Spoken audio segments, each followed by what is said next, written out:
এই তো ভাইজানের ফোন, এখন একটা টাকার বিট। হ্যালো ভাইজান, শফিক বাড়ির নাম্বার না? আপনি কি ভাইজান কই? ওই যে শফিক আজকে যে ওই কয়লার খনিতে কাম করতে নামছিল না, ওই কয়লার খনিতে বিস্ফোরণ হচ্ছে।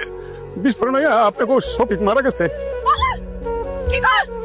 সে তো আর নাই, কিছুক্ষণ আগে শফিকের লাশ উদ্ধার হয়েছে, তো ওইখান থেকে আমি ওর মোবাইলটা নিয়ে আপনাকে কল দিয়ে জানাইলাম।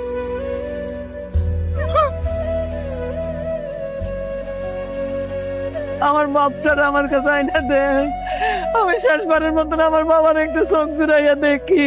ভাইজানের লাশ আনতে এখন মেলা টাকা লাগবে। আমি কই কি মা, লাশ জেনে আছে সে নিয়ে দাফন করুক। আমিও ছোট ভাইজানের সাথে একমত।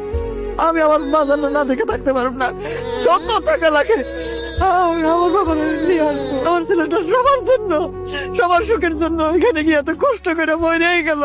এইটুক করতে পারবি না তোরা? তার জন্য এইটুক করতে পারবে না? ওই যে বিলের ছবি টুক আছে না, ওইটা বেঁচে দিব। বিদেশ যাওয়ার সময় ভাইজান জমি বন্ধক রেখে গেছে, এখন বাকি যতটুকু আছে সেটা যদি তুমি বেঁচে দাও, তাহলে আমার রেখার ভবিষ্যতে কি হইব?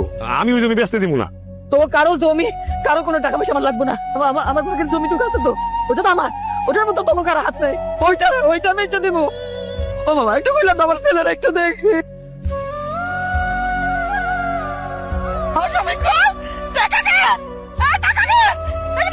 মা, তোমার কিছুই হয় নাই। আমি আসলে দেখতে চাইছিলাম যাদের জন্য দূর প্রবাসে বৈশা দিন রাত খাইটা টাকা উপার্জন করি, দেশে টাকা পাঠাই, আমার মৃত্যুর পর তারা আমার জন্য আসলে কি করে।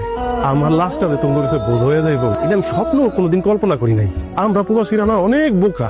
এই যে তোমরা যখন দেশের মধ্যে প্রতিযোগিতা করো ভালো থাকার, ভালো খাওয়ার, ভালো পড়ার, শরীরের যত্ন নেওয়া, এখন আমরা প্রবাসীরাও ওই বিদেশ বইয়া প্রতিযোগিতা করি। এই মাসে কেমন আর একটু বেশি টাকা বাড়ি পাঠান যাইবো, ভাইয়ের আবদার মিটান যাইবো, বোনদার একটা ভালো করে বিয়া দেওয়া যাইবো, প্রিয়তমা স্ত্রীর স্বাদ আহ্লাদ পূরণ করা যাইবো। মোট কথা পুরো পরিবারটারে কেমনে সুখে রাখা যাইবো, প্রত্যেকটা প্রবাসী বিদেশ বসে প্রতিযোগিতা করে। কিন্তু এই বোকা লোকগুলি বোঝে না, দেশে রাইখা যাওয়া তার নিকট আত্মীয়দের মধ্যে অনেকেই তাগরে ভালোবাসে শুধুমাত্র অর্থ আর স্বার্থের কারণে। অথচ এই মানুষটারে দেখো, কিন্তু যখন তোমরা সবাই অস্বীকার করছো আমার লাশ আনবা না, তখন সিংহের মতো চিৎকার করে উঠবে, আমি আমার পোলার আনবই, প্রয়োজন আমার ভিটা বাড়ি সব বেচতে হইলো আনবো।